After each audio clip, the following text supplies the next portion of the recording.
Hello, gentle viewers. This is Ab Guardian, welcoming you back to Out of the Park Baseball 26 with the Chicago White Sox.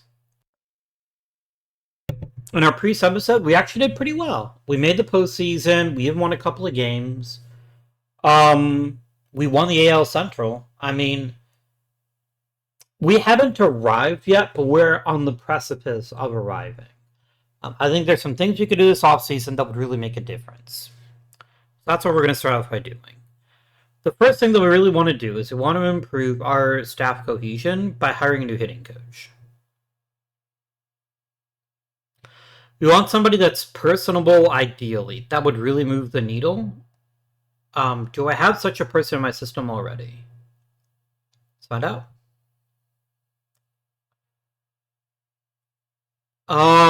I have Cameron Seitzer. But I'm not convinced that Cameron Seitzer is ready to be a major league level hitting coach.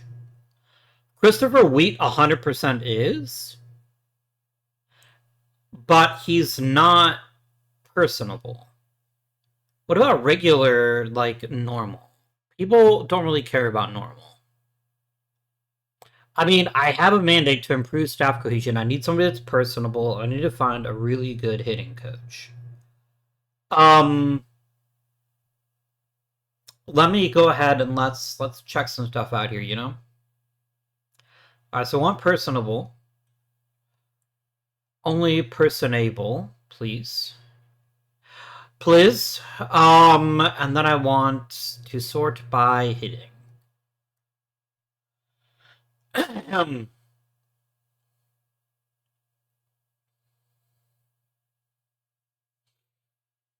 We are not awash with top quality options here. I think Aaron Boone is probably the best. He's good development. He's a good hitting coach. I'm not saying he'll be great forever, but he is good at development. And I think that's what pushes the needle for me. Plus, he's also got good relationships. Aaron Boone, I'd like you to be my hitting coach, please. But then let's find ourselves a new rookie manager. I genuinely don't care what the filter is. I want somebody who can influence mechanics.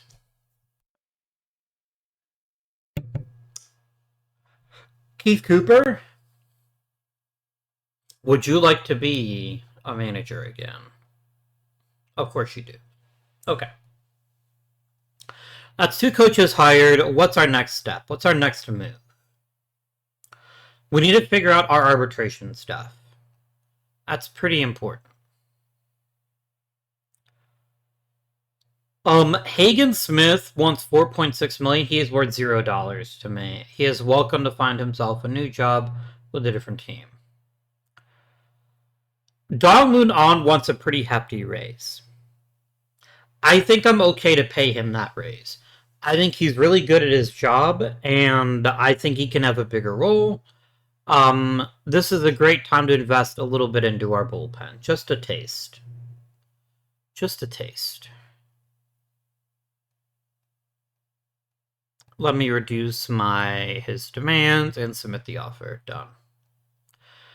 Gerald Rosado, 100% is getting a new contract. 100%.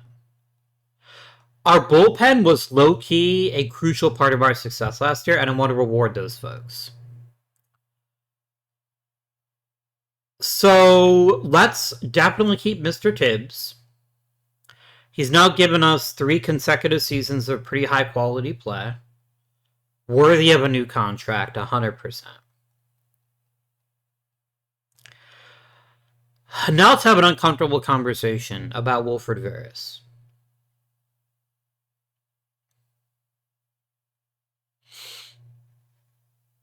I don't know, guys. I don't know. In 4 seasons, he has given us 2 incredible seasons and 2 terrible seasons. He is very, very swingy based on his batting average. And while I don't expect him at 201 again, I think it's a stretch expecting him at 300 again. Who do we have that needs a roster spot? Who do we have that deserves an opportunity to play at the major league level?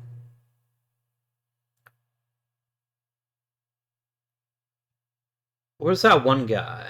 You know who I mean. The guy. Oh, somebody pointed out, thank you very much. Brian Williams said it was going to be in high A. We're going to move him up right now. Einar Montes pretty much destroyed A-ball. I'm going to send him right up to high A as well. Another thing that got mentioned, let me quickly bring up the comments from the last video, because somebody had a really good idea. Here we go. Somebody had a really good comment on the last video that I wanted to take a moment here. Yes, Ironhead 34. General thoughts. A couple of things to point out. He's also one who said, by the way, that I should promote Barbones to high A. He thinks I should probably get more into platoons. I definitely think that's something I'll do in the news series, so thank you for that suggestion. He always has scouting reports run on draftees after they're signed. That's some good advice, I think. I could get something out of that for sure. And lastly, he said, I have a bigger monitor, which is true. I do have a bigger monitor. How I could start customizing the stat display to show up on the player pages to give more data. And he definitely shared some really great screenshots. So it's something I wanted to play with now that I'm thinking about it. Let's look at, say, Wilfred Veras here. This is pretty bare bones, right? Now,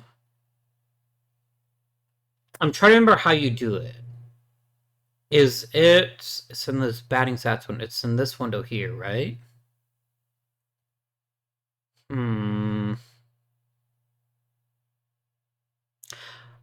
I cannot remember how to edit the default stats view. I know it exists. I know that such a thing exists because you can edit it down here. Batting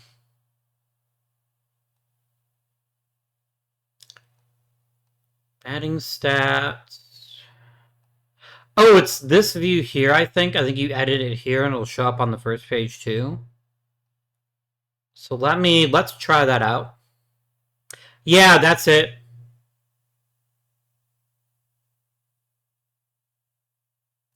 So we're going to edit this one, and we're going to put what we want in it. Specifically, Ribby, don't care about Ribby. I want to see walk percentage. I want to see strikeout percentage. Those are both important things for me.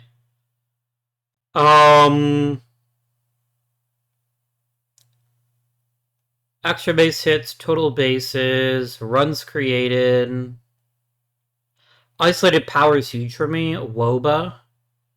BABIP. And let's add the base running. I also don't care. No, actually, I do care about stolen bases and stolen base running. Yeah, let's see how crazy this gets. And hit OK. That's very readable. That's very, very readable for me. And now, when we go to the main page here, look at all this information we now have at our fingertips for this specific player. Which is really, really good. Yeah. Cool. Do I care about raw runs created versus runs created per 27? Do I not care about it at all? This tells us he's roughly half a win, but we already knew about that from his war. Oh, that's... Okay, that's ugly. Hang on. That's gonna drive me crazy till I fix it. A war should not come after stolen bases. It should come after stolen base percentage. That just looks stupid if you don't do that.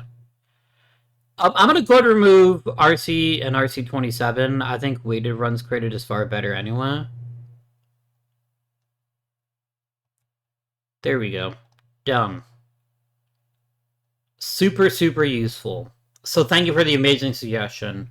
While we're at it, let's go ahead and update the pitching page as well.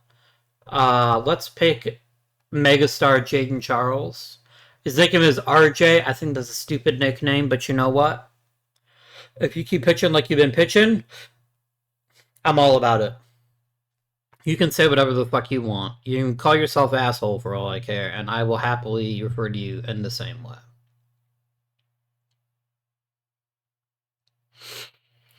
Okay, hits allowed, home runs is good. I don't think raw earned runs is that interesting a stat. You can remove that. Walks, I definitely want to see hit by pitched. I want to get oops. Let's oops it up, yo. In fact, give me the whole slash line. That's useful information. Definitely want hits per 9. Definitely want strikeout per walk and percentages.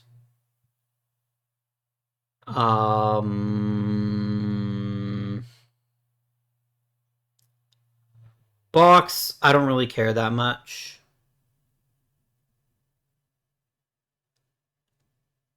Left on base percentage, I do care about. This is really helpful for relievers to adjust how well they're doing.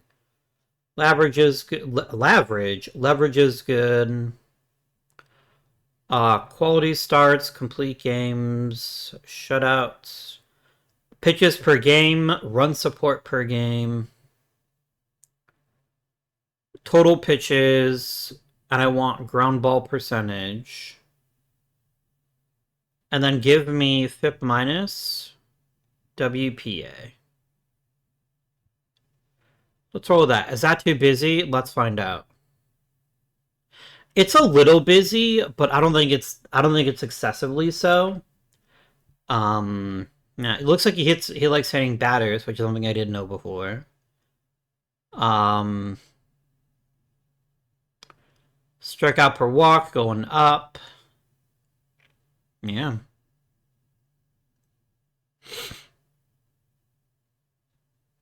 Oh, the percentage went up even though he had more quality starts because he pitched more games. That's the difference there. Okay.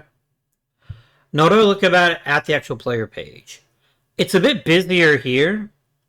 I still think it's good enough for now, but it is something I'm going to want to keep my eyes on. But it's still a very helpful piece of information, and I really appreciate that. Okay, complete game percentage is useless. I don't need to know that. It's going to be like a fraction of his total appearances. It's just not worth my time to include it thusly. Edit stat row, get rid of complete game percentage. I don't know what I was thinking. There we go. How many pitches per game did he throw, I wonder? About the same, but we haven't really taken the gloves off with him yet. So, okay. Thank you very much for that amazing suggestion, Ironhead34. AJ Bianchi 85 says he really said you have the new series. He says it's like using the Youth Academy on Football Manager. I'll take your word for it. I never played that game. I don't particularly care to. Insight World 422 said he believes that Silva is a reliever. Now, something I want to highlight, because this is counterintuitive. If you haven't played a bunch of OOTP, you would think you'd want players to have really good stamina. And stamina is something that's very desirable to have. I'm not saying that it isn't. But you can't overstate stamina. If a pitcher is generally fairly efficient, low stamina isn't the end of the world.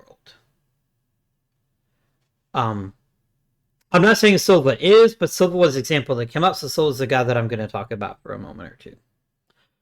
I have seen with my own two eyes in past OTPs pitchers with surprisingly low stamina still throw 170 innings a season, sometimes even approaching 200 innings a season. Stamina is all about the pitcher's abilities to get people out in an efficient manner. A good pitcher, stamina won't matter as much. Conversely, there's a lot of pitchers that are rated quite highly because they have really high stamina, but nothing else. Unless all they're doing is filling the back end of the bullpen or just throwing the occasional spot start. Not such a great look for you. Not such a desirable trait. Ironhead34 added a comment on this saying it's probably about 15 pitches a game, one additional inning, between 35 and 60. It all comes down to your ability to throw strikes, and it's such your ability to strike people out. Striking people out is necessarily going to take you more pitches than not striking people out. I wish I could remember who made the quote that said a perfect game is 27 pitches, 1 pitch, 1 out, 27 times. That's the true perfect game. I agree with that statement, even though I know it'll never happen. So that's something to keep in mind. You generally want strikeout pitchers, right? You generally want people to get lots of people out. Strikeouts are very good, but they come at the cost of additional pitches. All this is to say, we can't fixate purely on stamina as the benchmark of a great reliever, a great starter. Obviously, all else being equal, you want to start with more stamina rather than less. But we shouldn't necessarily assume that someone can't be a good starter just because stamina is crazy low. This is something it took me a long time to come to grips with until I saw somebody discover an exploit in OOTP 22 where you could take like closers, make them starters, and then I'll throw like 200 innings all the time. And I think it was something to do with the coding, but anyways, I lost a fantasy league because of that. Because this guy just found this reliever named Paco Rodriguez. I don't know if he's a real player. I'm going to do a quick baseball reference search. I don't think he actually exists. I think it was somebody who was just created for our... Oh no, maybe he is a real pitcher. Paco Rodriguez was drafted by the Dodgers. Go away, MLB.com. Nobody likes you. We like baseball reference in this house. Damn, he had 4 years in the major leagues. He pitched okay. I kind of don't see why he stopped at 4 years. He was an effective pitcher. He didn't throw a ton of innings, but regardless, yeah, this is the same guy. This Paco Rodriguez was like a Cy Young winner like 4 years in a row because he just had this ridiculous strikeout rate, which means he'd strike out every batter he faced, which is pretty funny. Anyways, so that is why... Now look, I'm not saying Ursul is a good pitcher. I'm not there yet, but I'm saying he could be a good pitcher. I'm willing to give him the opportunity because that is our value added. That's what we can do that most other teams can't. We can give questionable players roster spots and see what they can accomplish. So that's where we're at. That's why I did what I did, and I stand by it for now. Until he sucks, and then I reserve the right to tell him to go to hell. Because it be like that sometimes. So, back to the painful subject of Wilfred Veras.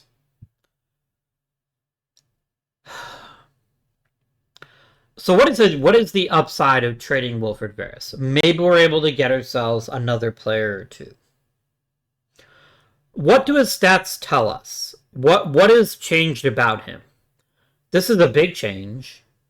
His BABIP has cratered. He's just not putting the ball into play frequently enough. That is concern number one. Concern number two is total bases have plummeted. So he's not hitting the balls often. He's not hitting the ball as hard. His left-sided slugging has actually stayed relatively consistent. There's a tiny little spike here in 2028. But he basically hits for roughly the same power level, excluding last season. So the power is not the issue. It's what he does when he's not hitting home runs. When he's not hitting the big extra base hits. That's our concern. That's why he's falling short. And that's why I have some issues. His walk rate has stayed relatively anemic. His strikeout rate has stayed relatively constant. So his basic mechanics are there. So what makes this really challenging, right? Like what makes this difficult to come to grips with is so much of this is luck. Like that's what it comes down to. And it sucks to have to say that. It sucks to have to be like, yes, he was lucky in 2 years and unlucky in 2 years.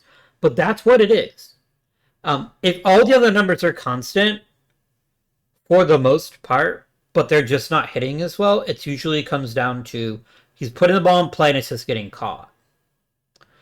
Now, the real question is, was he exceptionally lucky his first 2 seasons, exceptionally unlucky his last 2 seasons, or have we found his true level of luck in 2030? And to answer this question more fully, we need to consider who else is available to play innings for the Chicago White Sox. Where is Rainsford? Did he disappear again? Is this another fucking thing where he's like, I'm going to go play in the Arizona Fall League? Probably. It was Rainsford, right? That sounds like the right name. There he is. Yeah, he's in the Arizona Fall League, I think. Maybe? Yeah, there he is. Okay. So, is Chris Rainsford a permanent solution to the outfield position? He might be. But he's also a pretty good third baseman, and it's quite clear to me that he doesn't have a lot left to learn in the minors. So I think we're just going to let him cook. We're just going to let him cook at a position. I don't know which one yet, but that's going to be our goal there. Because I've got a lot of players that are all varying degrees of mid, but I don't have anybody that screams out at me, this player should be given a giant role with the club. Do you have other players that could be interesting? Steven Martinez could be interesting. He's got some upside that's worth exploring. He's also fairly fast, and he's had a pretty good career in the minors. Where's slugging? Okay, game.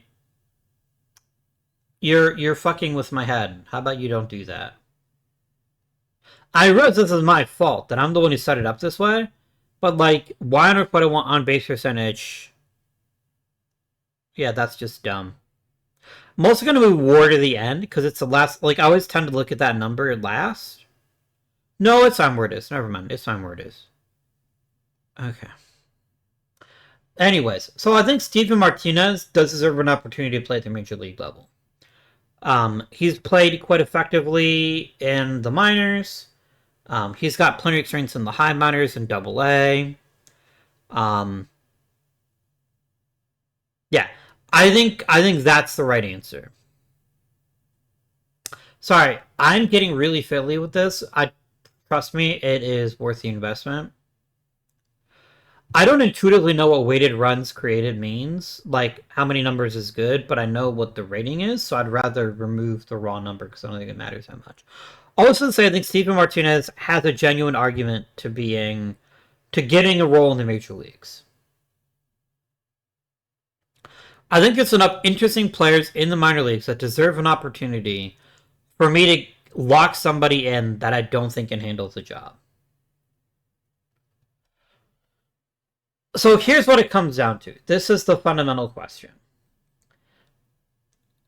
Is Wilfred Veras his 2030 season, his 2027 season, 2028 season? 2029 was so legendarily terrible, I can very easily excuse that season. I can throw out this season as an outlier. This is not the real Wilfred Veras. Who knows what happened? Like in real life, maybe he's working through an injury, maybe he had a bad breakup, maybe somebody ran over his dog. I don't know. Nobody knows.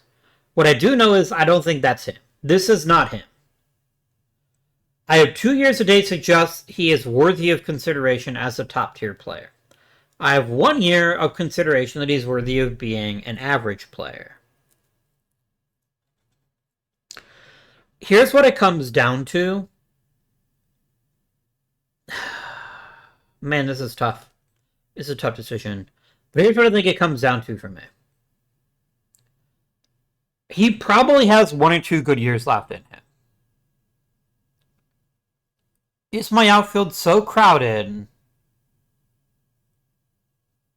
that I feel the need to trade him just to get him off the roster? Because the salary demand is actually fairly reasonable. He's asking for twice as much money, but it doesn't take much for him to be worth that amount. Like, if he is worth even 2 wins a season, he's more than worth $3 million. That's not really the consideration here. The consideration is the roster spot better applied to someone else? Is the 40-man spot better applied to someone else? And that's the real consideration here. I have so many players that deserve a roster spot,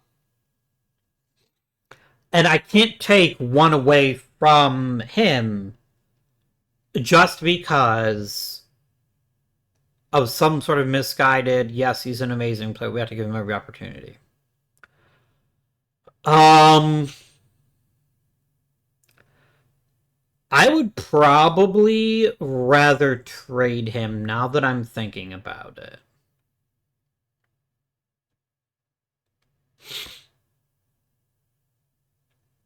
I want to clear some spot in the minors while I'm thinking about this so that I make sure that we have enough room. Ken Scarborough can go. Alright.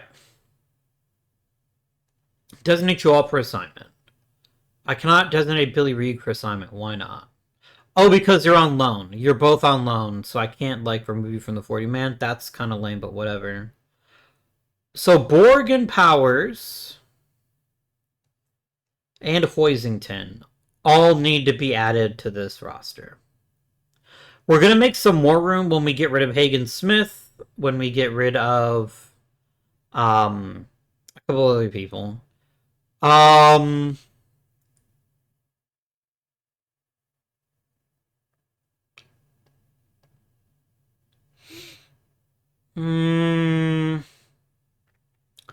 want to make at least 6 more roster spots on the 40-man. So I'm going to be kind of ruthless here. Well, okay. Let's wait till after free agents are signed, right? Let's wait until that happens. That'll really tell us for sure who's ready to go, who can stick around. Kevin Davis, work on your control, my friend. Einar Montes, I'd really like you to work on your quality of contact.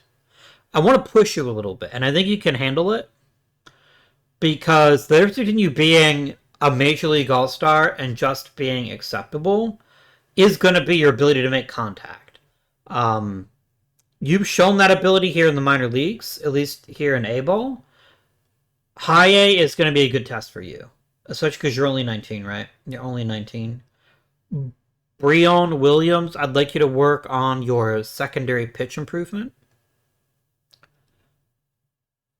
Chris Waters, I'd like you to work on your control. Giovanni Huglet, I'd like you to work on your life in general. I'd like you to just work on existing. Ishmael Sanabria, I need you to pick up a new position, but I don't have to do that right now.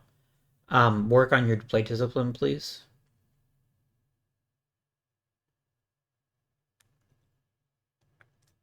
There we go. Danny Urban. I wonder why I didn't shortlist you. You're actually one of my better prospects already. Let me quickly throw you on my draft picks list.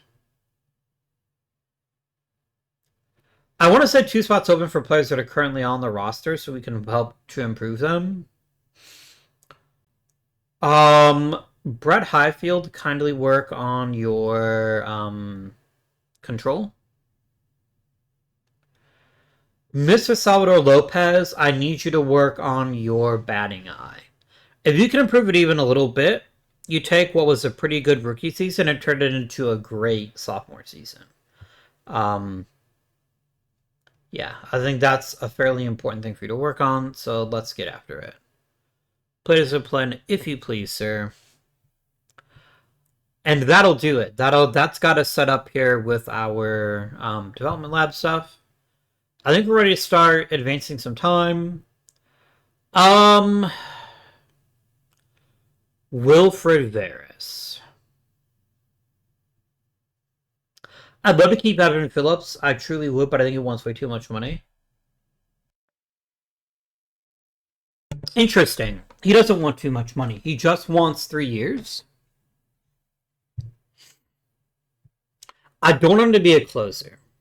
I think that's my sticking point here. I think what we got from Evan Williams last year was pretty great. Actually, it wasn't. He had a really good ERA. So why doesn't the AI, like, that's why. Look how high his walk rate was. I think bringing him back is a terrible idea. I think he's very clearly cooked. And even though he got lucky and his ERA looks sparkling and gorgeous, like looking at his overall record, he is not the kind of guy that I want to put out on the mound. Um, Great strikeout ratio, but even bigger walk ratio. This trended in the very, very wrong direction. I don't know that I'm. Look at this.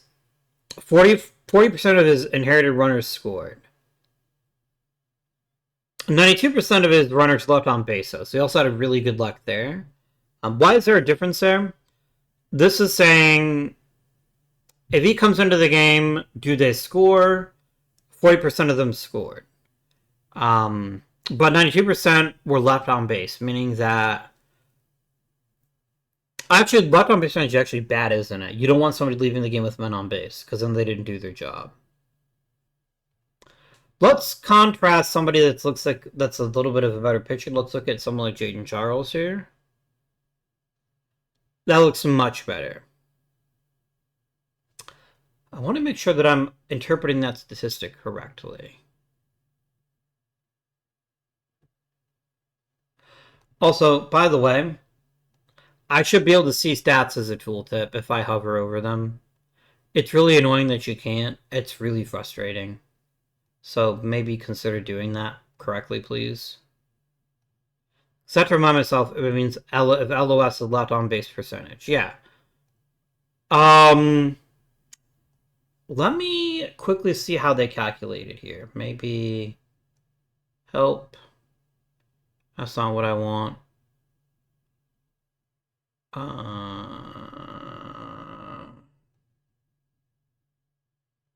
Is it the knowledge base? Is that what I want? No, that's all like statistics. That's not what I want. Online wiki.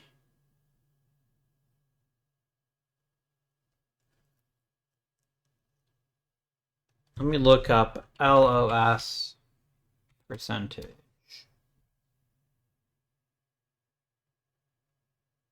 Not helpful. LOS percentage baseball stat. Yeah, it's not helping.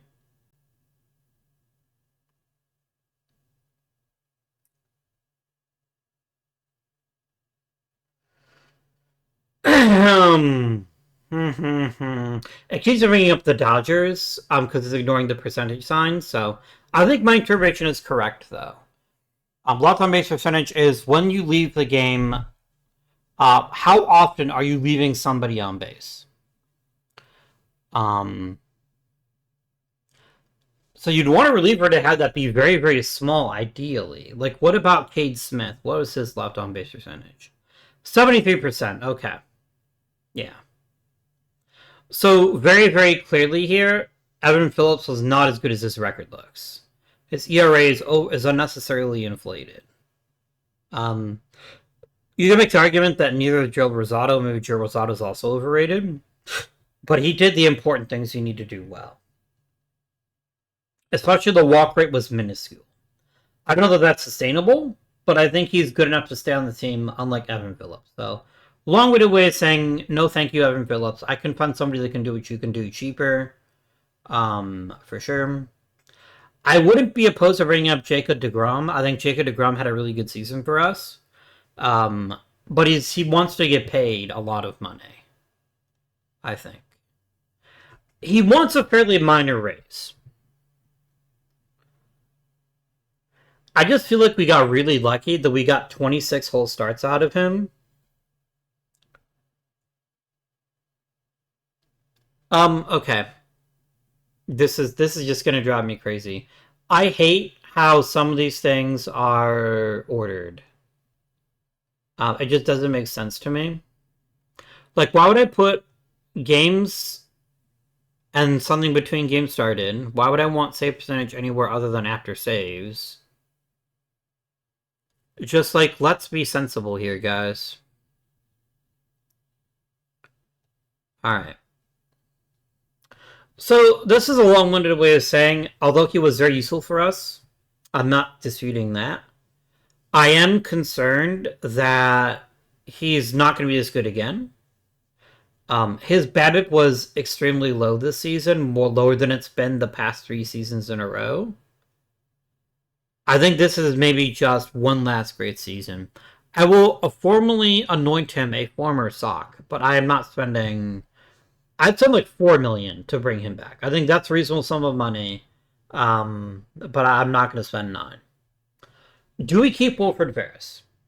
Is the value of letting Wilfred Veras walk and opening up a roster spot greater than his value of maybe turning in another good season? I don't know. I'm paid. Well, I'm not paid, but I'm paid to make these tough decisions. And when in doubt, you always want to get rid of a guy too early rather than getting rid of him too late. Let's kick the tires on a trade for Wilfred Veras and see what manner of players might be available. Let's just ask the question, right? We're just asking questions. I see a couple greens, but they're all relief. Hello.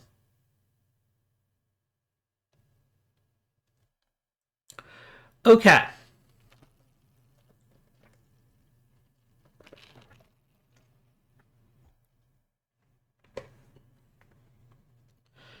This guy's a star. This guy is a top-level, super elite closer waiting for an opportunity. I'm struggling to imagine any kind of player that I would want more than this. A young cost control reliever at the top of his game is exactly the kind of thing that you trade for. If I could get Faubert and Pless, I would be over the fucking moon. I would be really excited with that return. I think it's probably asking for too much. But we can ask, right? We can ask. He's gonna think about it. I will make that offer to him and we will simulate a singular day ahead and see what sort of response we get. Almost, you're wanting really good players in exchange. I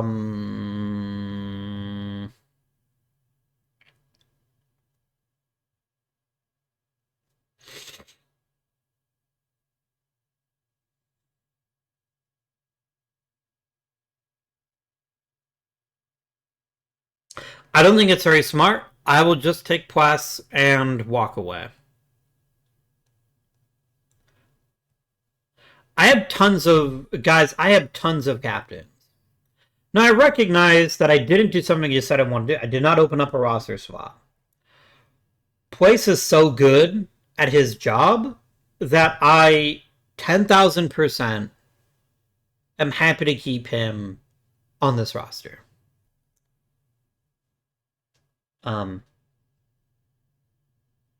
This strikes me as a very, very good trade in my opinion. A very, very good trade. And I'm excited to see what he can do for us.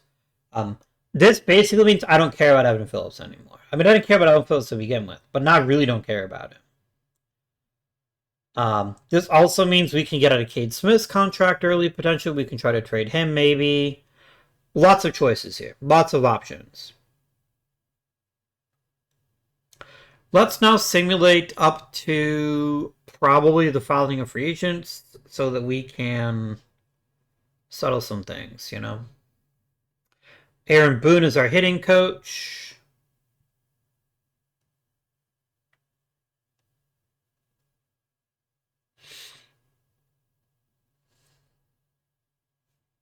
I did know that.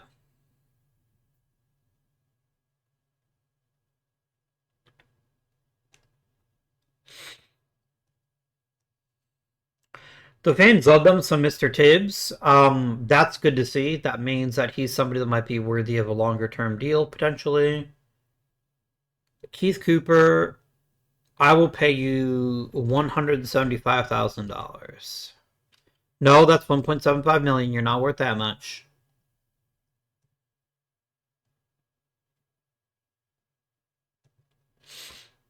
Don't prefer it, sign it. Okay, you guys can all take a walk.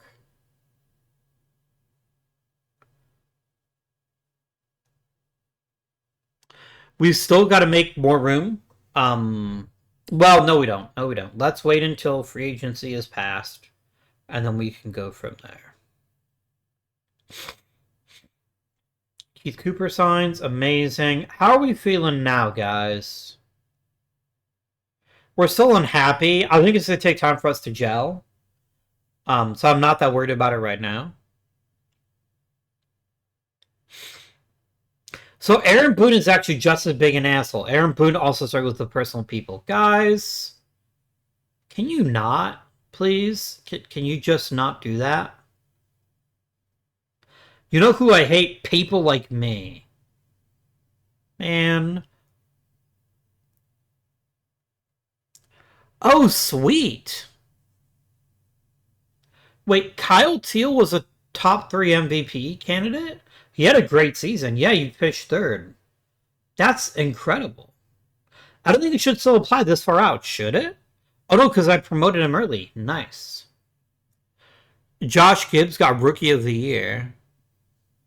That's cool. Ito got a Silver Slugger. Alright, I'm listening. Cool.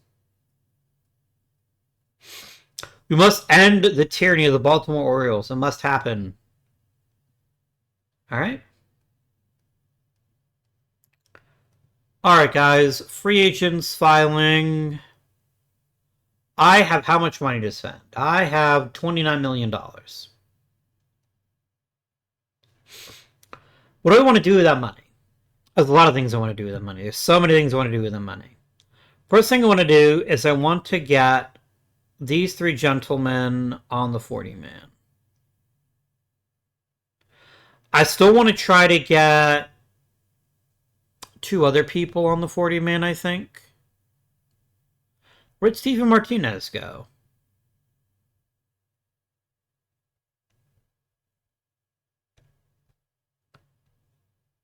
Okay, I am badly confused about what happened to him.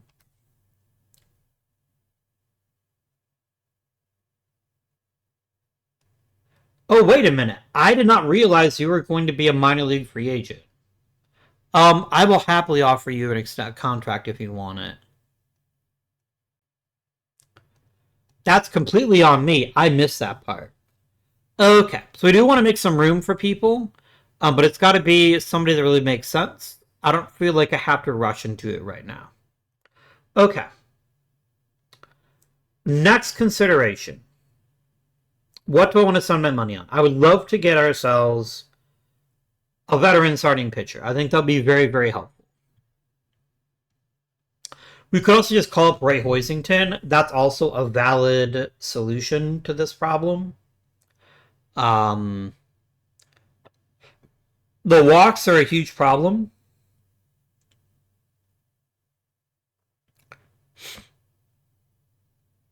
Raw pitch number doesn't interest me. Yes, the walks are a problem. So there's probably something to be said for keeping a AAA for another year. Letting him percolate. Yeah, raw pitch number isn't interesting to me. I care about rates and such things. And look, he hasn't pitched consistently in one spot for a while. I think keeping him a AAA makes some sense.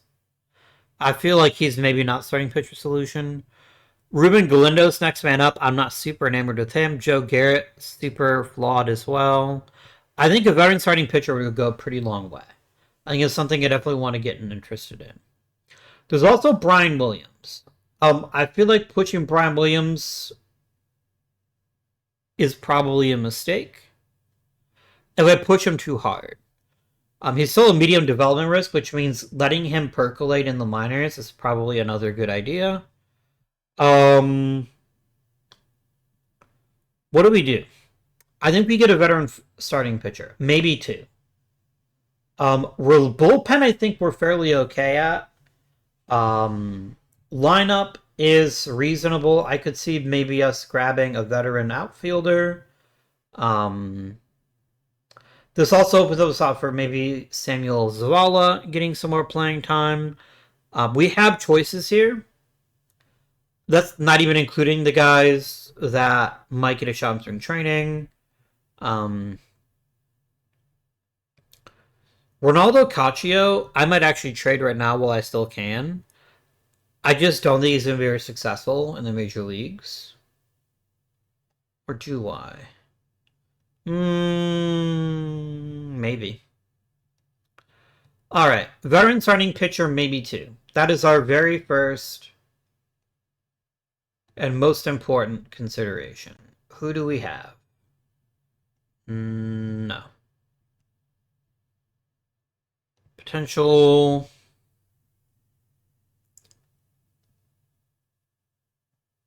I mean, I'll happily sign Joe Batchelder for 0 money. That feels like a good use of my time.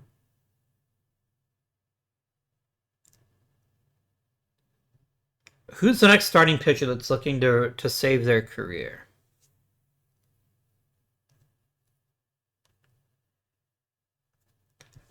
Jason Savakul has a decent amount of upside to him, but it's all upside.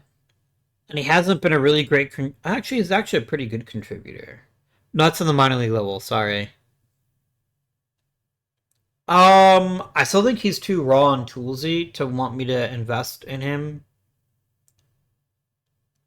Luis Rujana, we can offer you a minor league deal. Sure. Let's look at starting pitching. Let's start there. Let's look only at starters and try to find a good value. So Rowdy Gomez, we're absolutely offering a contract to. 100%.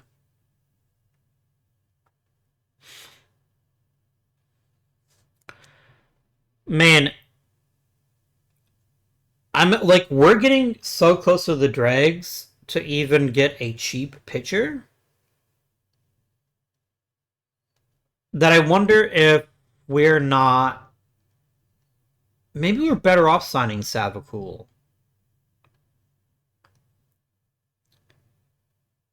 The thing is, he wants a 4-year deal. I don't know that he deserves a 4-year deal. And I'm also concerned that if we do sign him for a 4-year deal, that he's going to block somebody that we'd actually really rather have.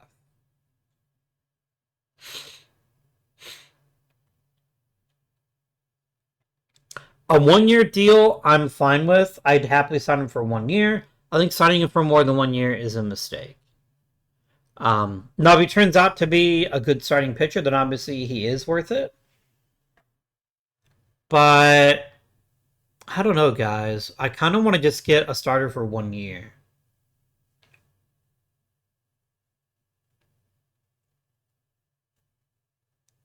And I want somebody who's not like made of glass either.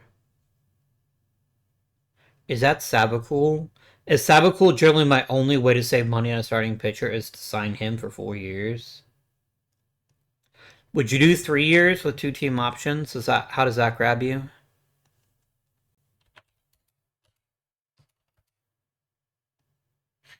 You'll listen, then I will listen. Okay? That's an okay decision. I'm willing to pay that much for him. Position player wise, I don't know, guys. I think we're okay for now. I'm certainly not enthusiastic about our choices at third base, other than Chris Ransford, and maybe that's just the answer, maybe because Chris Ransford takes over.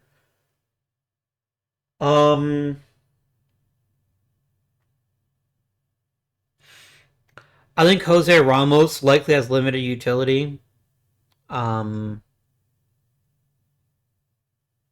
He's an okay player. Like, I'm not going to sit here and tell you he can't handle the job, but he's not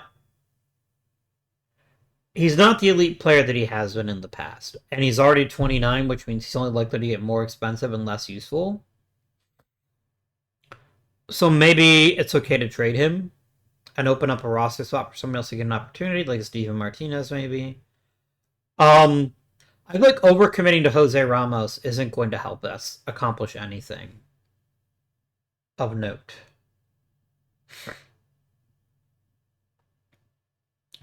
Ito Gibbs, Rainsford, and Lopez strike me as a pretty good middle infield. I think Yandel Ricardo is a good defender and has value in that regard. But let's not sugarcoat the fact that he was pretty shitty last season, despite having a decent opportunity. So maybe don't get too excited. I will happily take that first round draft pick. That's a nice little bonus there. I think Noah Schultz is an interesting question. I think it's a very, very interesting question. He has produced. He has gotten the job done. He was maybe a little bit off his game last year. He is a good pitcher that pitches well. But he's already backsliding a little bit, and I am deeply concerned about what happens if he continues to backslide. Um, if he doesn't opt out, that's not a big deal because I have him out the following year. But he is costing me a lot of money. Oh, he's also eligible for the prospect promotion incentives. So if you ever eventually just top 3 in the Cy Young Award, I get a draft pick for that. That's pretty cool. What about Ito? I don't think Ito qualifies, right? I don't think he's eligible because he came in. Oh, I already got an incentive for that. Okay. What about Yorger Bautista? Ineligible. Sad. Well, that's fine. Yeah.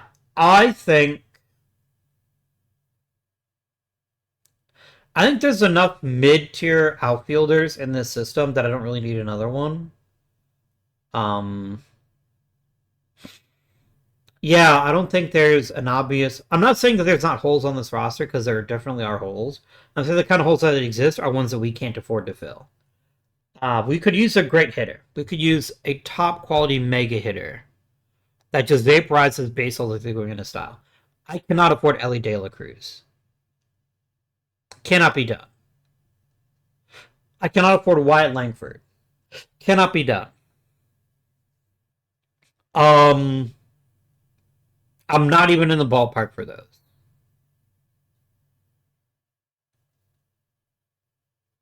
Nick Morabito, I can afford. I can very much afford Nick Morabito. And he's got a very good, well-run. Yes. Give me Nick Morabito. I insist.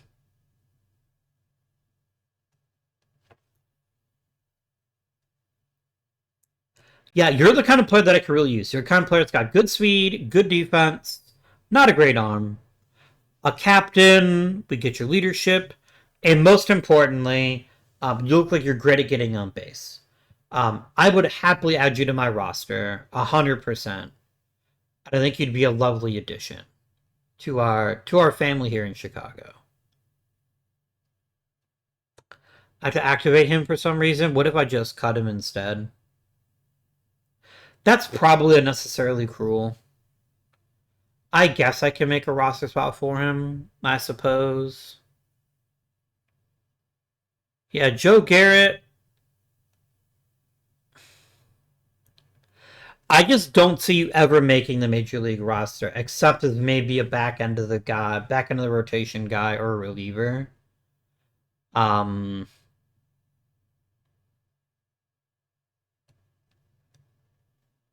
I mean, Ruben Galindo's nothing special. I think Billy Reed is of some interest to me. Ronnie Stratton, he might be washed already. Like, he's not even able to pitch at AAA. I know he hasn't had a ton of experience yet, but he hasn't really produced in the minors. What if we traded Ronnie Stratton? Surely somebody's going to look at him and say, what if we had that guy? Right? No, nobody, everyone's like, no, why the fuck would we want Ronnie Stratton? You know what? That's a fair statement. I can't argue with that. I'd rather keep Randall Clemente, even though I don't think he's anything special either. Um, just because for right now. At least he still has some chance to turn into something a little bit more useful, maybe. Actually, it was probably a stupid decision. Oh well. I have to activate you too, don't I? Okay. Well, you have your way then. Good job. Good job.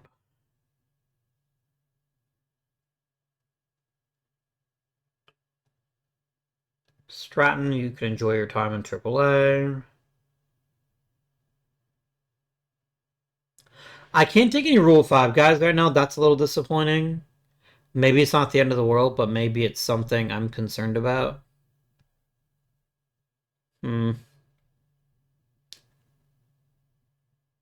Like, the likes of Yandel Ricardo are not going to stop me from adding a player. That's just not going to happen. All right, Matt Cantorino is nothing. Victor Cruz is something. He's a little something. Nick Ramirez is fine. Omar Melendez is whatever. I don't actually want Matt Cantorino, though, is the thing. That doesn't interest me in the slightest. If you want to do it without Cantorino, then fine.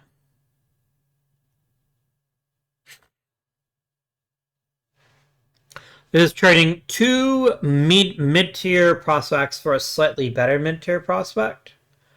He's certainly not an amazing player, but I think he's interesting.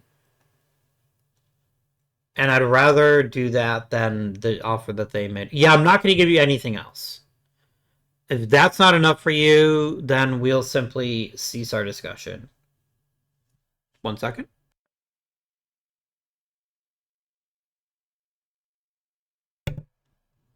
My nose is very runny today. I know I should go catch a. Hilarious.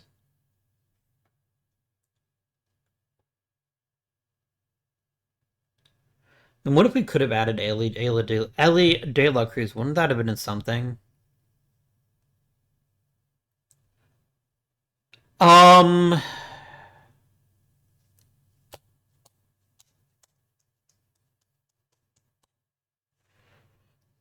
Like, you're not an awful choice. I certainly have seen worse.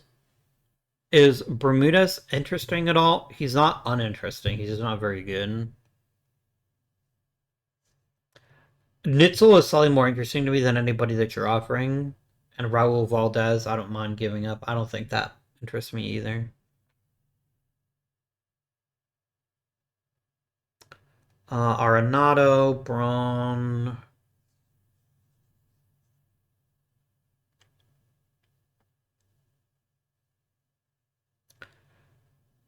I'll vote for Garrett Cole. I'll vote for Nelson Cruz.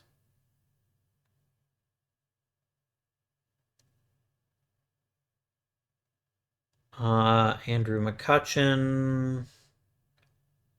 Buster Posey. I think Buster Posey's a Hall of Fame catcher. I kind of have to agree that Salvador Perez is too. I'm going to vote for David Price. Actually, maybe not voting for David Price. Well, we'll see. This is a relatively uninspired class of Hall of Famers, if I'm being honest with you.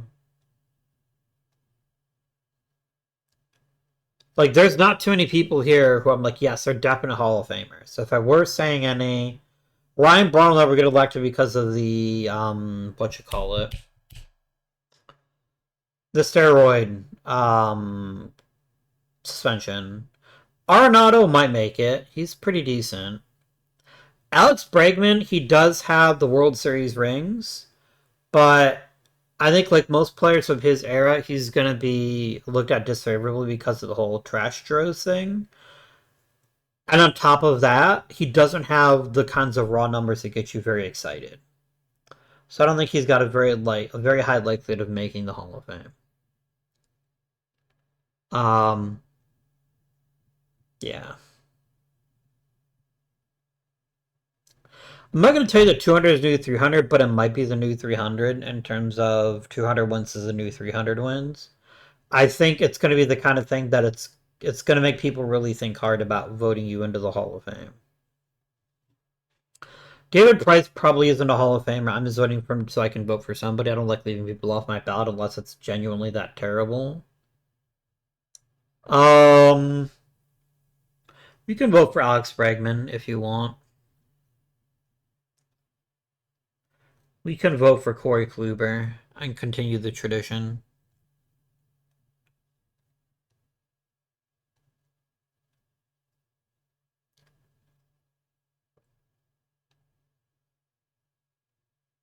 The Twins will give me Peyton Remy. Oh, that guy again.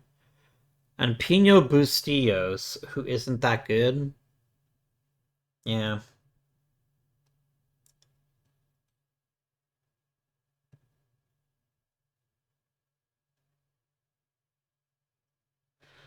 Steven Martinez wants more money. Probably. I feel like spending money on him isn't the best use of my resources, but I'm willing to give him at least a little bit more. Especially because I feel bad that I didn't get him because I was stupid and didn't read the stuff. I'm probably picking like 20th, but I do have that lovely supplemental pick, which I'm pretty excited about.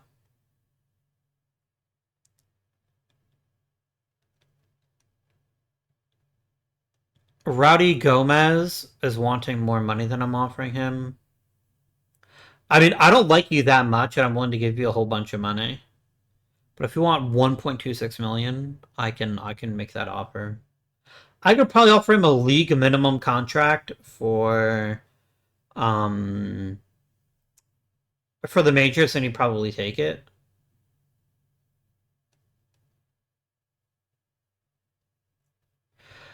I think it's at least worthy of the conversation, right? Like, what if I gave you a guaranteed major league contract, but not for 2.8 million? Don't be fucking stupid. 740 grand. He wants 2.8 million as a major league contract. I don't think you're worth that. You spent 0 days in the major leagues, my friend. I have no desire to snap you up. I don't want Peyton Remy. Stop offering him, please. Just stop.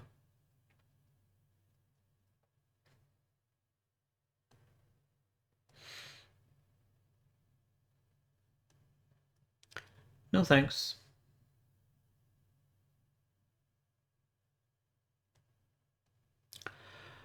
Rule 5 draft. I want to clear one roster swap.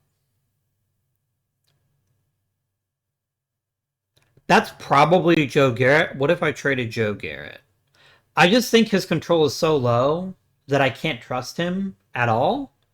So let's just let him try to sneak through areas so somebody claims him, they claim him, and I don't really care. Nick Goodman. Nick Goodman can only play second base. That significantly reduces his value to me. Um, Ronaldo Cachos, whatever. Eli Pitts. Pitts can hit center, but he'll never hit.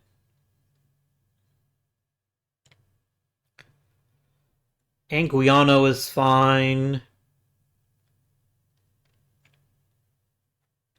Yeah, these are a bunch of guys that I'm just not super enthused about one way or the other. Like, we keep them or we don't. And I don't really mind.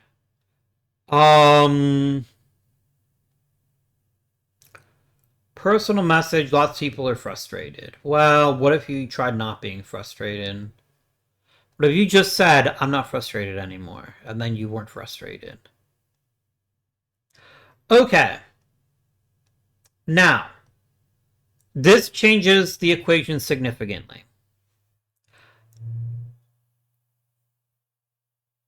Morabito is somebody that's way too good to be exposed to waivers. I will lose him to the Rule 5 draft 100 times out of 100. It is going to happen. I also need to make room for Jason Sabapool. Let's do that now, because he's making the roster for sure. And then let's find somebody to demote. Um,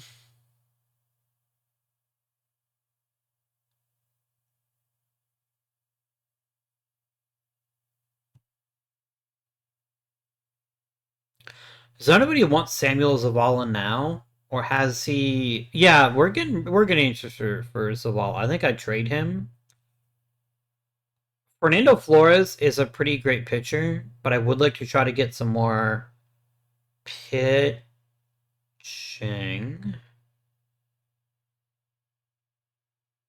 Oh, that's good. You're a fan favorite. I love everything about you. Get over here. Ted Robinson. If you want to throw in somebody else, I will take it, but I'm pretty sure you're just going to laugh in my face.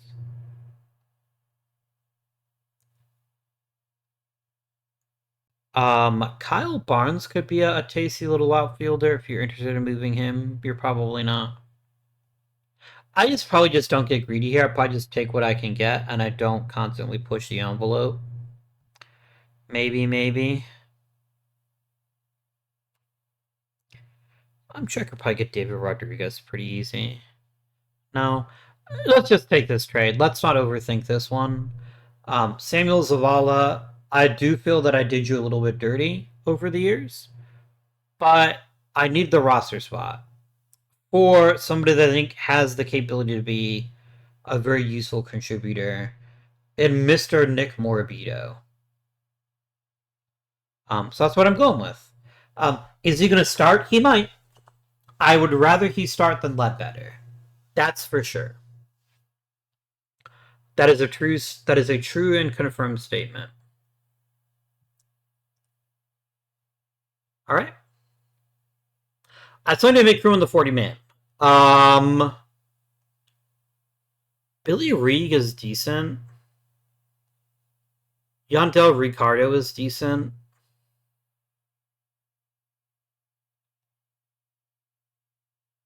I think Diego Velasquez is probably the guy here that I'm most likely to be willing to waive. What about Fraley Encarnacion? I mean, he does have that really good leadership, but I've already got like 6 captains. I have 5 captains. That is an excessive number of captains. I don't need that many captains. Encarnacion, I'm going to try to get you through waivers. Maybe I won't be successful, but I want to leave myself an out so I can grab somebody out the Rule 5 draft. That's kind of what I'm hoping for. All players.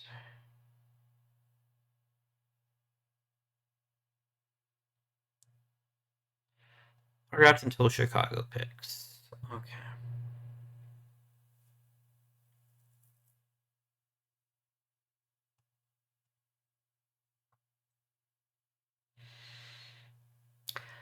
I just.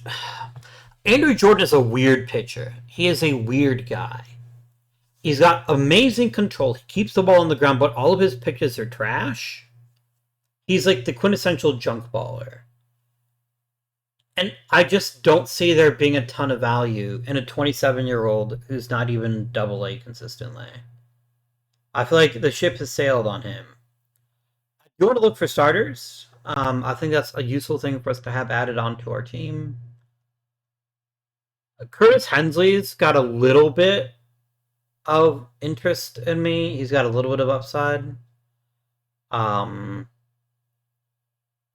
He's nothing special, but he's okay. Yeah. These aren't great pitchers that are being offered to me. What about Danny Schultz? He is young. None of these guys are that good. None of these guys are really exciting me or even making me think twice. Willie Izagira is what if I could hit for batting average and nothing else. Justin Goldstein, he could be somebody that's worth paying attention to. There's not a ton of downside in taking someone with his raw physical gifts and giving him a roster spot, right? I think that's somebody that I can get behind here.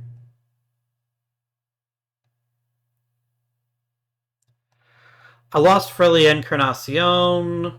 The fans are a bit bummed about that. That's fine. I wasn't going to be... I guess I could have tried to trade him, now that I think about it. I guess that was a possibility. I just didn't consider it. Skip this pick. I think I got who I wanted. Is Larry Suero anything special? He's not terrible.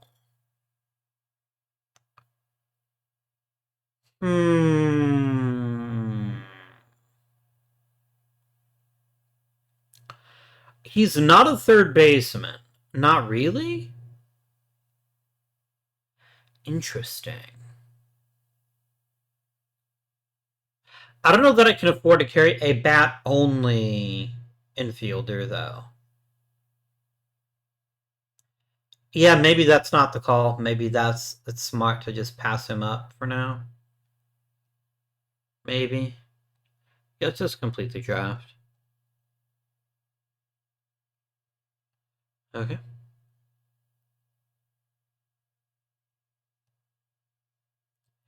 I might have grabbed John Presley. I don't know. Maybe not. I still feel like we're very thin at starting pitcher. I still have lots of concerns about our ability to field quality starting pitching anytime soon. Yeah. Enjoy your time in AAA.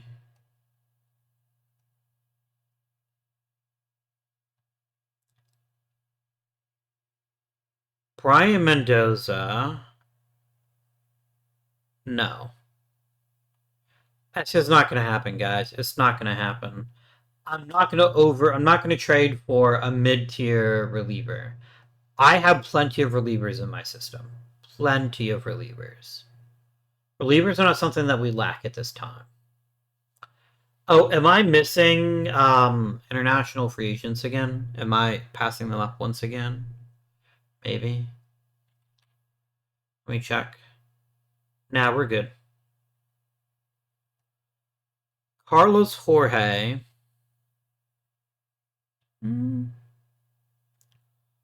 Rivera.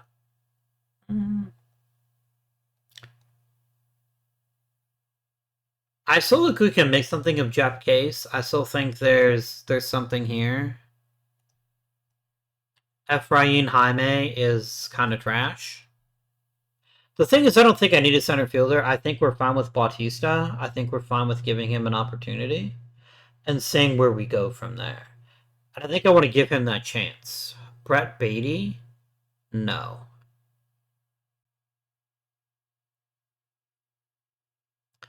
Yeah, David Goodwin isn't anything terribly special, but he's definitely better than an overpriced minor leaguer that I'm not going to have room for, and a mid-tier catcher at best.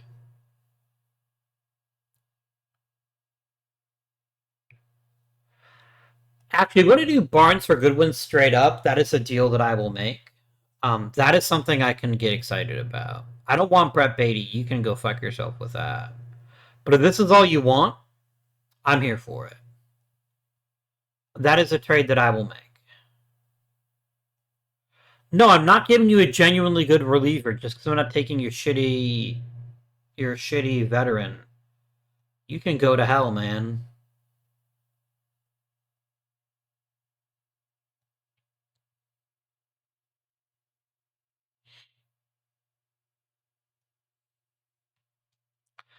Marcos De La Rosa is fine. Okay, he's just fine. He's a decent utility guy that has a bit of flexibility. I could see him being on the roster someday. Wilmer Lugo is nothing. Doug McGee is genuinely good. He does have this control weakness. He's definitely not a finished product. And Mo Cabrera doesn't matter. Is this a trade I'm prepared to make? I do think you offer some important depth in the infield. You're also a switch hitter, which isn't nothing. I don't necessarily want to give up McGee. But he's a 7th round draft pick. I don't want to get too attached to him, especially given his terrible control. His control is a ginormous red flag. Like,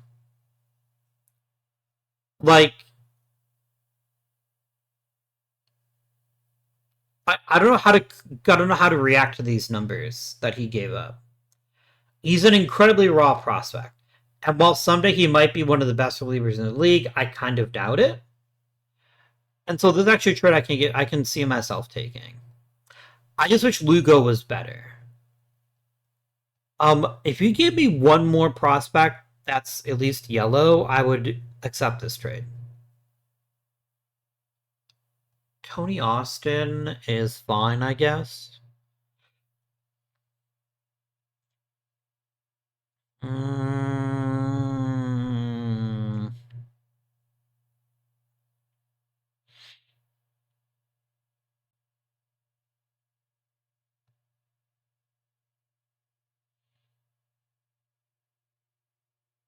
mm,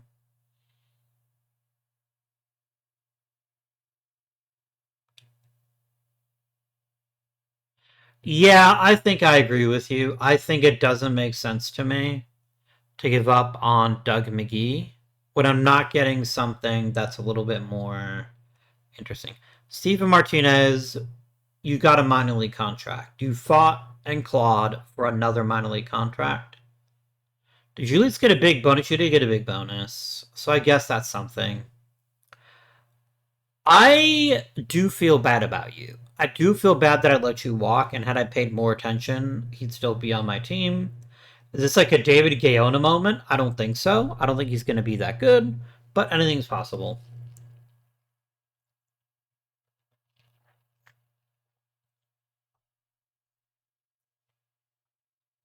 What did Ellie De La Cruz looked great in a White Sox uniform, though? Mm.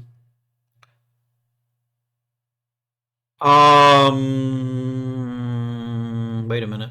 Here we go. All right. Who are the special players? Who's the players you get excited about? A lot of pitchers in this class. A lot of pitchers. Interesting.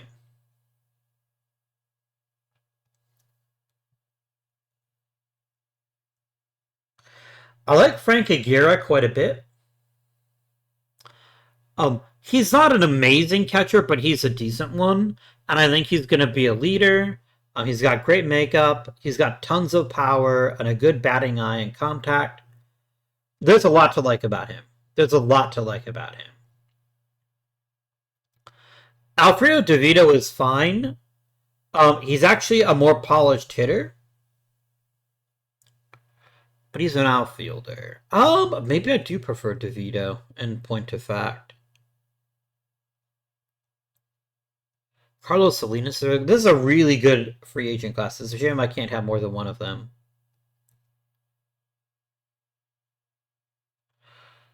I'm gonna go for Alfredo DeVito. I think he's just enough better at the key skills that I want him over Aguirre. It's very, very close.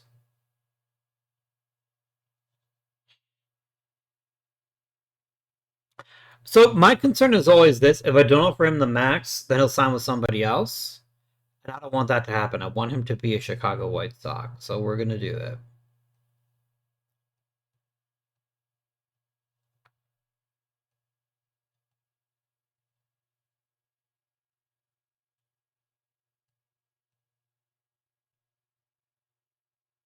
And he already signed, which is amazing. Hall of Fame voting results: Adam Wainwright, Garrett Cole, and Nolan Arenado. Nice. I think all three of them have a very good chance of making the Hall of Fame in real life. Um, maybe. I think any one of them is a slam dunk. Garrett Cole, I think, needs to pitch a little bit more. Um, but I definitely could see all three of them making the Hall of Fame someday.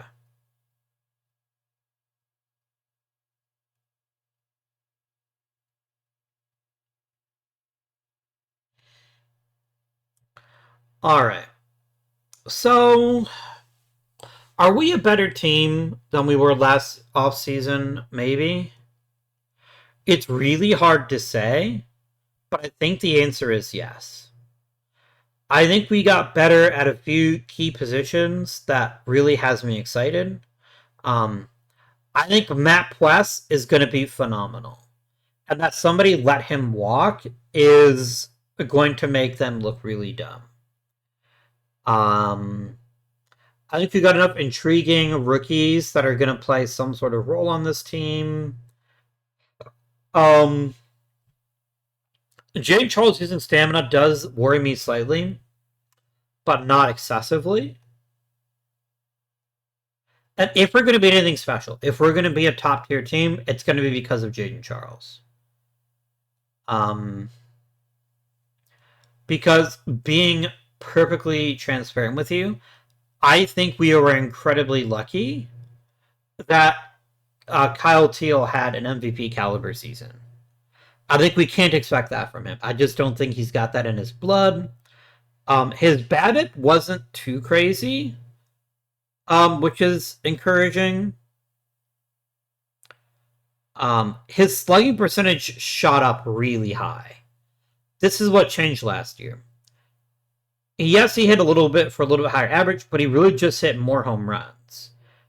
A lot more home runs. And that may not be sustainable. May not be sustainable. I don't know. I hope it is. I'd love for it to be sustainable. I'd be like, fuck yeah, it's Mr. Sustainable, but that's not what's happening here. Ted Robinson, we're just going to start calling people up, give them some spring training looks, and then let the world sort them out. Brian Williams, I think, definitely gets himself an appearance. Anar Montes can have himself an appearance in the minors. Rowdy Gomez, sure. If you're at least yellow, I think you at least get some reps in spring training, even if you don't play a bunch. Markovitz and Shepardson. This is all you, Jason Bourgeois. Set us up. Really? Mike Braden is the guy that we make the designated hitter. We really believe that strongly in him. I mean, go for it. I'm not going to sit here and tell you that you can't. I'm imagining there's some pretty frequent cycling people out. Yeah, there is. Okay. All right. Like, Morabito makes the roster pretty much regardless of what happens. I think he's too valuable to us as a reserve outfielder to let him walk and not have the kinds of things we're looking for. Give me all of the pitching, please.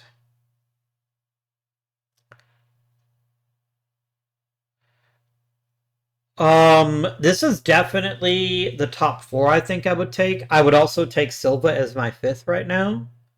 But I'm not opposed to letting him relieve if that's what helps him improve the most.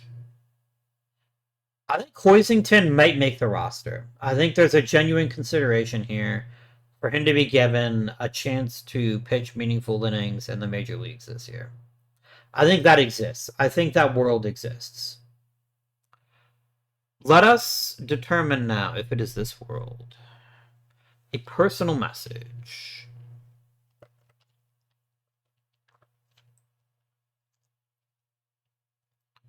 Nobody got worse. A lot of people got better. Now, we're going to quickly check player development, and we're going to try to get people some lesser work in, some other work that's important.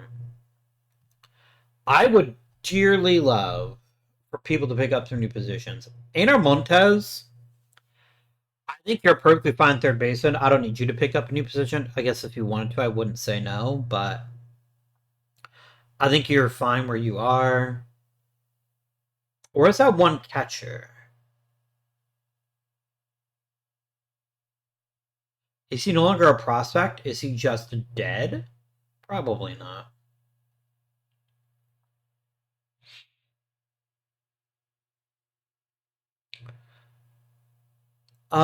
Where'd he go? Or is he just shit the bed already? Maybe he's just shit the bed already? Or has he already learned a new position and I'm just missing it? Bro, I don't know, man.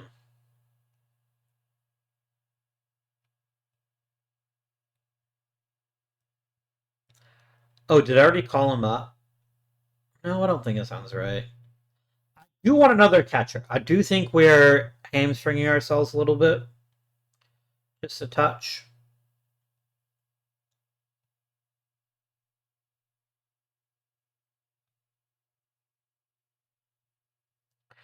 Alright, we're gonna play a fucking game. And the name of that game is Where Did My Fucking Catchers Go?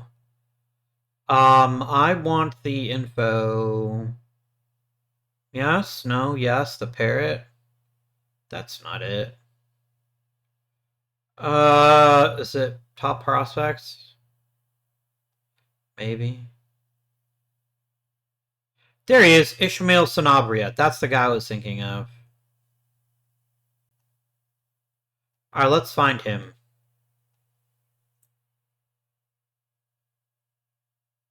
Oh, we're not sorted by potential. That's why I can't find him. Maybe? Is he already just not very good anymore? I mean, he's still very much a prospect. I don't know why you would think he's not a prospect anymore. What team are you on, Sanabria? You're in the rookie league, right? Yeah, you are. Okay.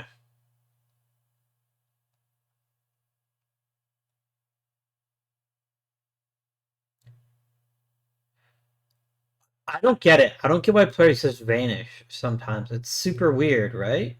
There he is. Yeah, you're like, oh, he's your second best catcher, but also he's completely flamed out. How does potential just disintegrate? Man, okay. Well, I'm not going to bother teaching him a new position then. That's a waste of my time. Kevin Davis, what can you work on? You could work on your defense or you could work on your bunting drills. Those are both a waste of time. Einar Montez, why don't you work on your defense? Danny Urban, why don't you work on your defense? Michael Travis, work on your defense. Let's get a defense lab going on here. Edgar Camacho, work on defense. Trent Maben, work on defense. Eric Epperly.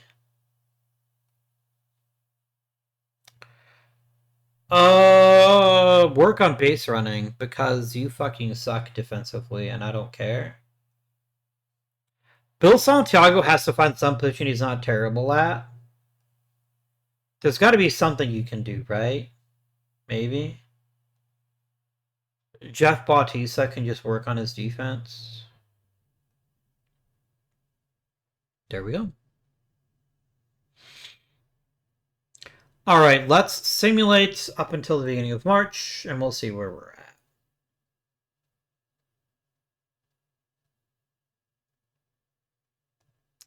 Matt Plus, that's very rude. I don't know why you think you're allowed to be injured, because you're not. I mean, I'd rather you get injured now when you might be ready for opening day.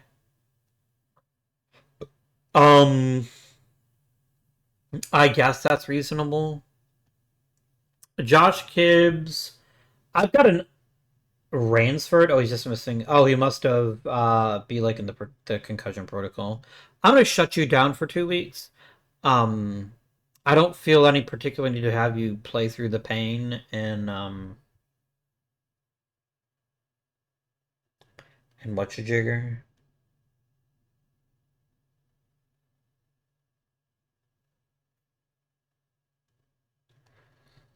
Personal challenge. Chris Torrance is throwing harder. That's fun. Dan Steps is throwing a little bit less hard. A bunch of people doing a bunch of things. Nothing too crazy. Um, Garrett Kozic is fine. Like he's getting better across the board. That's what we want him to do. I need him to play a little bit more in AAA, but I think he's definitely earned some consideration here in the near future.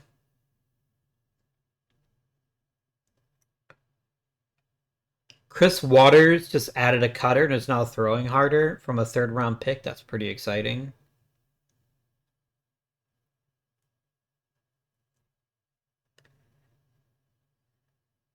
Giovanni Huglet is already losing his potential. Jeff Bautista has already lost his potential.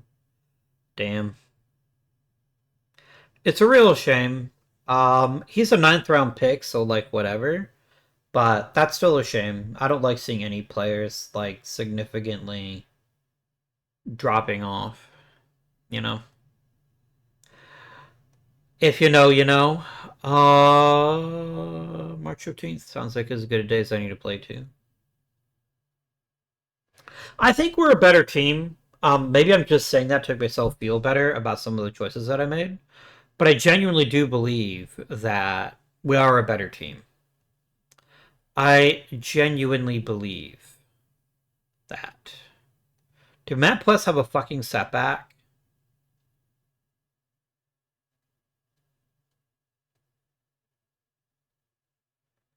Bruh, you're poop. You're a big steaming pile of poop. And I don't appreciate it. Alright. Let's make some choices here. So I'm at 50 players, 28 pitchers. I need at most 13. Let's start cutting people to the minors. You can go to AAA. You can go to... Wait, what? No, you don't.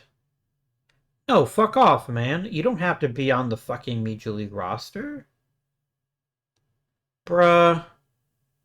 No, so it takes Joe Garrett to take Joe Garrett. I don't care that much. Gomez to the minors. Markovitz to the minors. Mark Mendez to the minors. Other Mendez to the minors. Sanchez minors. Santiago minors. Shepherdson minors. Torrance minors.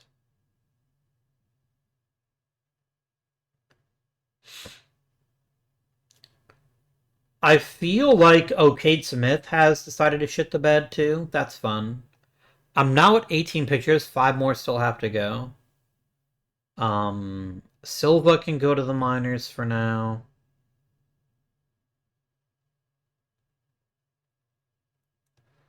Borg to the minors.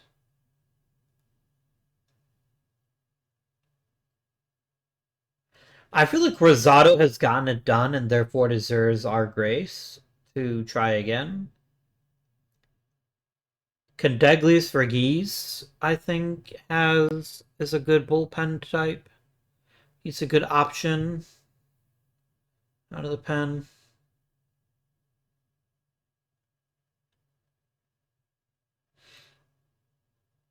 We're relying so heavily on untested starting pitchers, it's a little bit scary.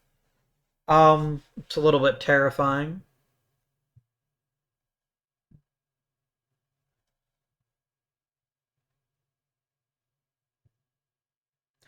I think Sipes and Robinson both go back to the minors. Where does this leave me at? 14 pitchers. I think Justin Goldstein has enough upside that we'd be doing ourselves a disservice to send him back so quickly. So somebody's got to go to the minor leagues, and it's going to be Brian Williams. I appreciate all his hard work, but I want him to get meaningful time in the minor leagues before we call him up.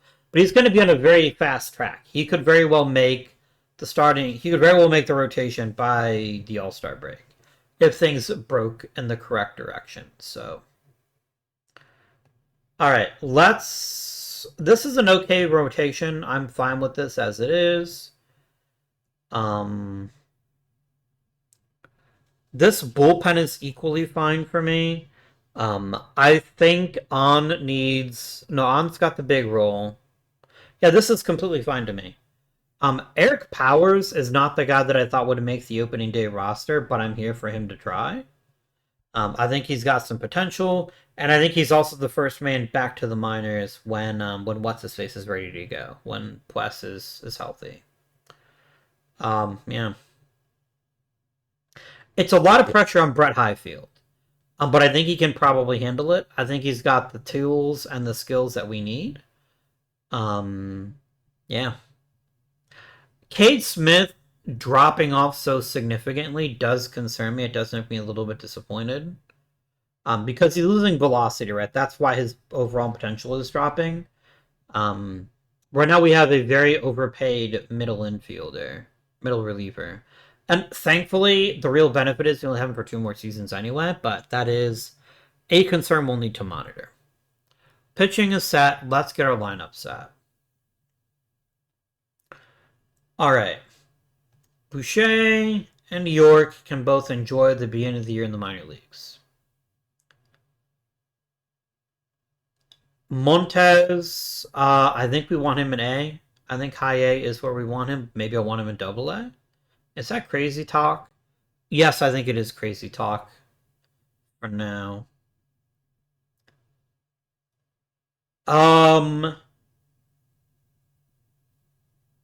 What does Billy Reed have that Diego Velasquez doesn't, and vice versa? What if we did a quick comparison of that? Billy Reed is a much better hitter.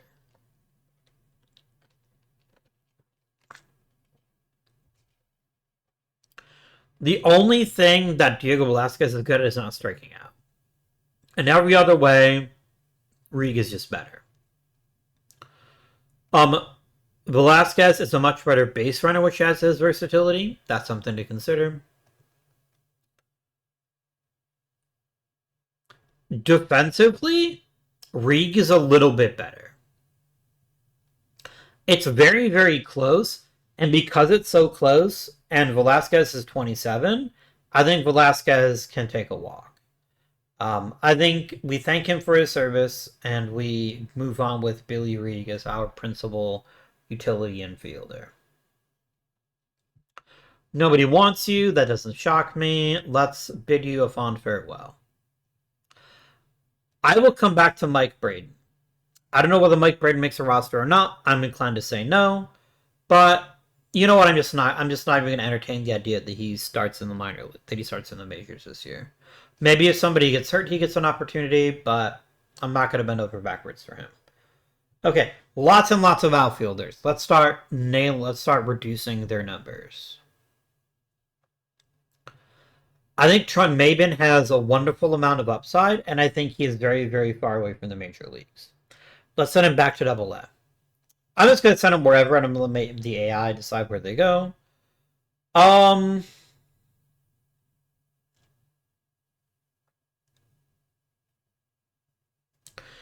Two players have to go, and they're both going to be outfielders. I think Abernathy is probably somebody that needs to go back to the minors. Woof. Bro, if you can shave 10% off your strikeout numbers, just 10%, I'm not going to let you figure that out in the major leagues. So it comes down, in my opinion, to Ledbetter or Kozic. Kozic is a good all-around hitter who won't embarrass himself in the outfield. He's only 23, but he's hit fairly well at all levels of the minor leagues. Even last year, he's actually pretty good. I feel like Ledbetter has had his chance in the majors and he hasn't impressed, but I also don't think he's gotten a ton of at-bats. I think Ledbetter has at least earned another season to show that he has some flexibility. And so I think Kozic going back to AAA is not the end of the world. Go ahead and set up a minor league system, please. Just get people moved around for me. Thank you very much.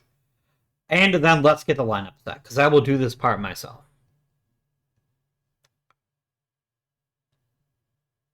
All right. Batting ratings, let's go. The best overall hitter is Ito. That hasn't changed. So the question then becomes, where does he hit in the lineup? He's either going to hit 2 or 3, and I think we want him hitting 2 and Lopez hitting 3. And I'll tell you why. The reason I want Ito hitting 2 is because he'll get more at-bats that way, and I think Lopez will do better if Ito is there to set the table for him. This is a ton of pressure for a young player. I don't know whether he can handle it, but we're going to find out if he can. James Tibbs is fine. Morabito is light years better as a defender. If not for his rag arm, I'd actually consider starting him in center. But he does have a rag arm, so I think Morabito is better suited to a corner. Tibbs is not a terrible outfielder. How good is Ramos in the outfield? Ramos is actually really good in the outfield. So I think Mr. Tibbs is going to be our cleanup guy, obviously, but he's also going to be our DH.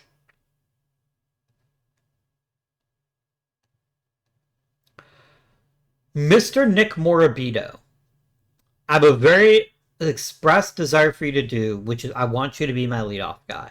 I want you to play great left field, and I want you to get on base at a very high rate. Your hitting in the minors says that you can do this. Your hitting in the majors says maybe not.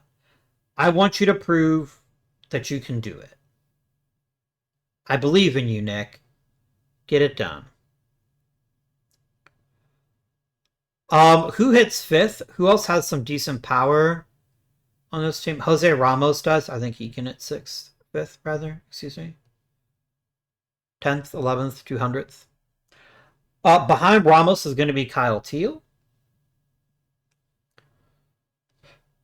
Excuse me. So then it comes down to Gibbs, Bautista, and Ransford. Ransford is by far the rawest of them all, and I think he bats ninth. I think that's the spot for him. It puts him under the least pressure, and it lets him grow at the major league level. There is some risk here, but I don't think it's very much. This is a guy that's destroyed baseballs everywhere he's had the opportunity in the minor leagues. I think he is overdue for his full-time shot in the major leagues. I think this is time. This means that we're going to have Yorger Bautista hit 7th and Mr. Gibbs hit 8th. And then we're going to go ahead and let the game set up some depth charts, which I will then review.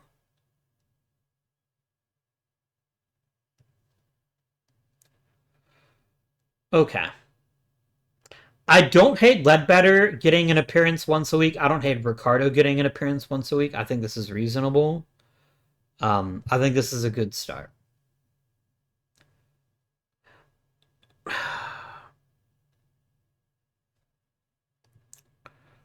Ledbetter playing every third game is not going to happen. I want Morabito.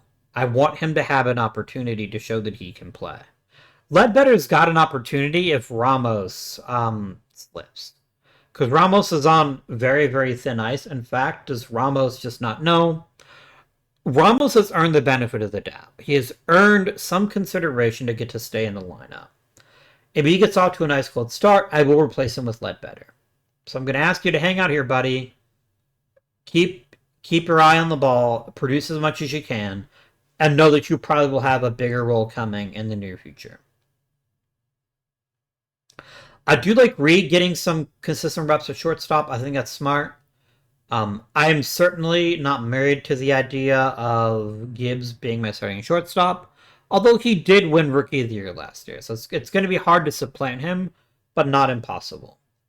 And I think Reed's bat has enough upside that I want him to keep playing. I want him to get as much playing time as possible and see if he is a worthy starter. So, an awful lot is being asked of Salvador Lopez.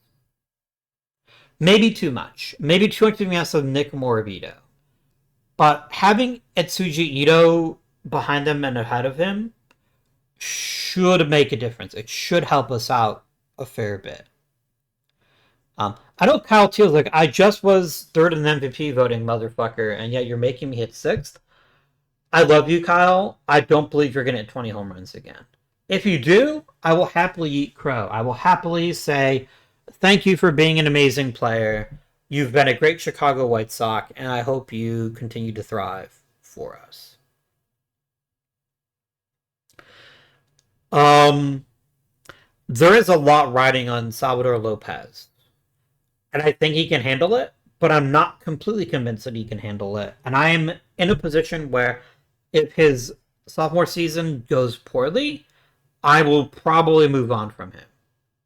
But I think he's got the chance to show that he can play at the major league level in a full season. Ramos very quickly could be replaced. He's on a fairly short leash. Just because I think we've seen all we can see from him, and I think Ledbetter might still have something else to show us. Pitching, who fucking knows, man. Geske was bad last year.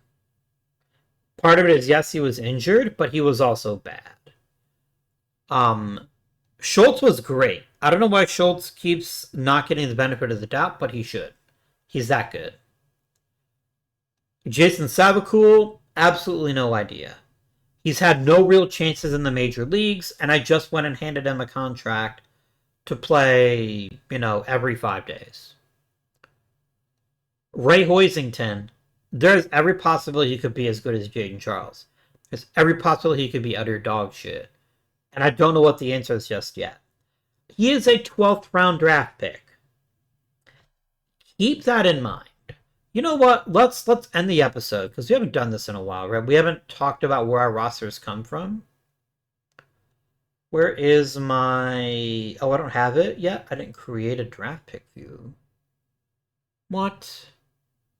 That seems silly. Alright, so we want... draft round, draft pick, draft pick.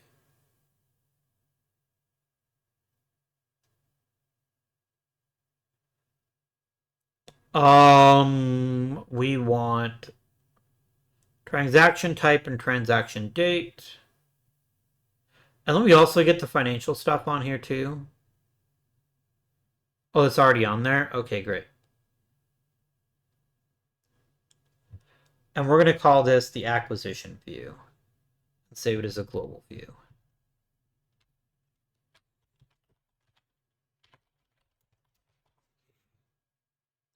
Save as global. All right.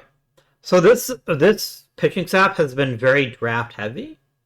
A lot of these are guys that I acquired through the draft. Noah Schultz apparently just came out of nowhere.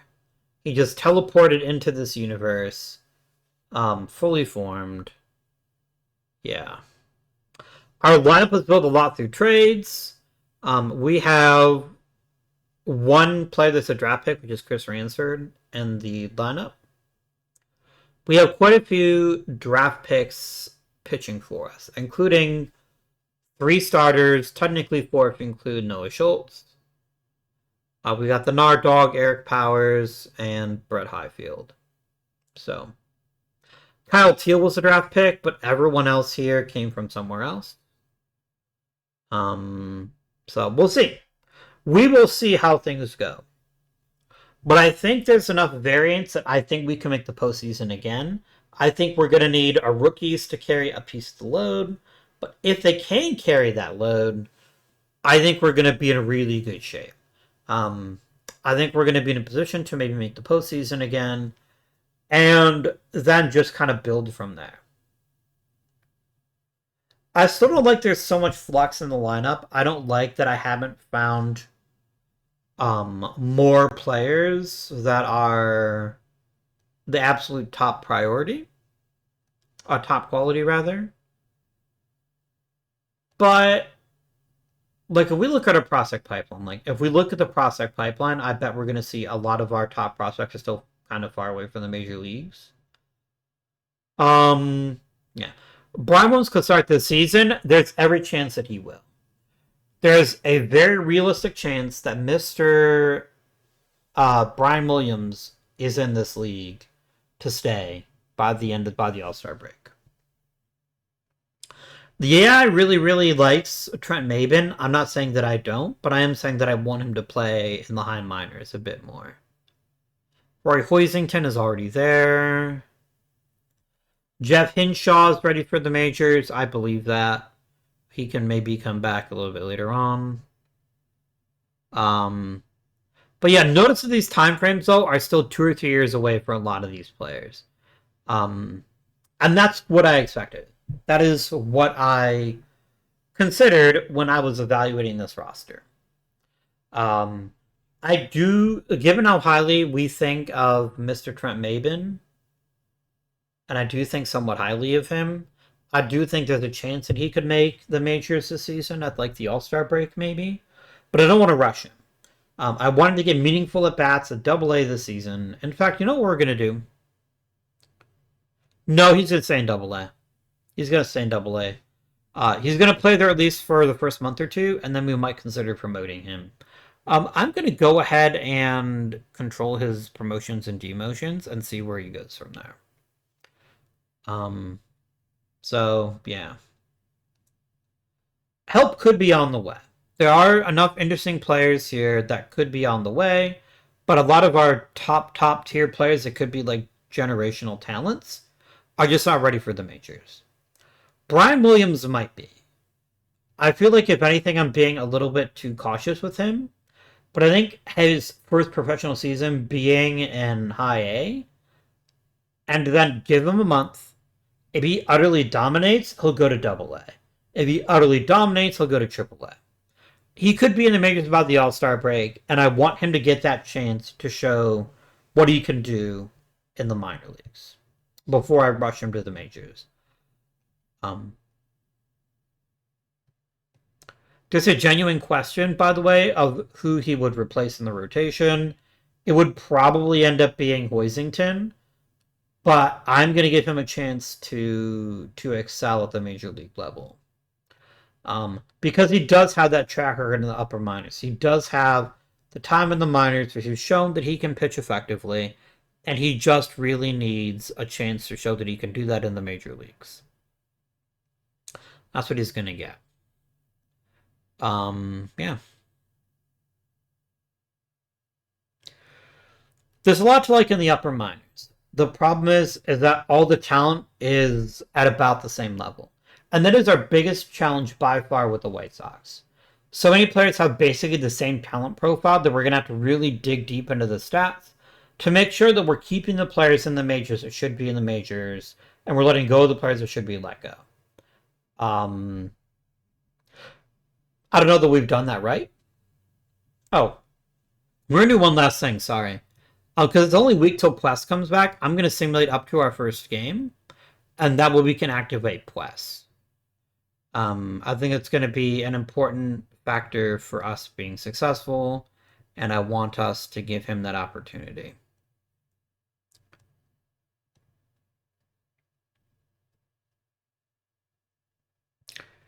Puess had a setback, so you just made me look fucking stupid, game. That's rude as heck. What a jerk. I hate that you had a setback. That makes me sad, but oh well. Yeah, I have no idea how the season is going to go. No clue whatsoever, but I think it could go well.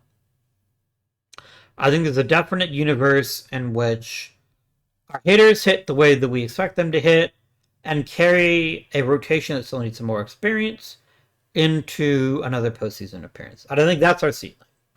I don't think we can win the World Series. I mean, anything could happen, obviously, once we get to the postseason. I don't think we have the rotation that can handle it, and I especially don't think we have the lineup that can truly handle the moment yet. But there's going to be a lot of short leashes in some of these guys. And we could see a very different lineup in just a couple of months. So, Monday, it's going to be a Monster Train. Monster Train 2 came out. I want to do a couple quick runs of that for the channel before we get into the new OOTP series. Hopefully you're not too disappointed, but I like Monster Train. I like the original Monster Train a lot. I want to give some thoughts on Monster Train 2, show off some of the gameplay, and then that'll also give me some time to really make sure that I've thought out my rules for the Rockies series. Oh, I didn't announce that, did I? Maybe I did. But in case you missed last week's video, the next OTV series is going to be on Mondays in a couple of weeks. We're going to take the Colorado Rockies, and we're going to go with as homegrown a roster as we possibly can. I mean, I'm going to tell you this much right now. My very first action is going to be to retire every player on the roster with Major League experience. I feel like it's going to be a hard enough challenge that I shouldn't be forced to absorb their contracts. But I'm serious when I say it's going to be all players that never played in the major leagues for anybody but the Colorado Rockies. If they have played for the Rockies, we'll keep them. But if they play for anybody but the Rockies, out they go.